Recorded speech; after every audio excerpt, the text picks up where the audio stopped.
যে কৃষক এত কষ্ট করে উৎপাদন করে সে মূলা সে দাম পায় মাত্র কেজিতে 5 টাকা। একই মূলা এ মূলা যখন ঢাকায় যায় পার কেজি হয় 25 থেকে 30 টাকা। কিন্তু আমার কৃষক ভাই সে মূলার দাম পাচ্ছে কত টাকা? মাত্র 5 টাকা। এত কষ্ট করে সে উৎপাদন করছে কিন্তু সে মূল্য পাচ্ছে না। তাহলে দেখেন একজন কৃষক তার ন্যায্য মূল্য থেকে সে বঞ্চিত হচ্ছে।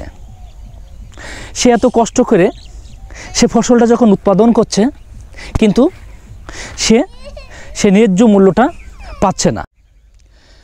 আমার একজন কৃষক ভাই এত কষ্ট করে সে যখন এই ফসলটা উৎপাদন করছে কিন্তু সে বলল তার ন্যায্য মূল্য থেকে বঞ্চিত হচ্ছে। সে এত কষ্ট করার পরিণাম তার সেই সুফল সে পাচ্ছে না। এতে মানুষের কি আমাদের বিভিন্ন কৃষক ভাইদের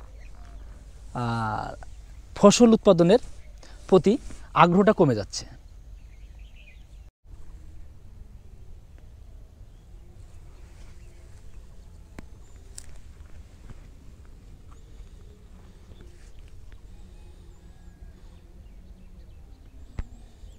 দেখো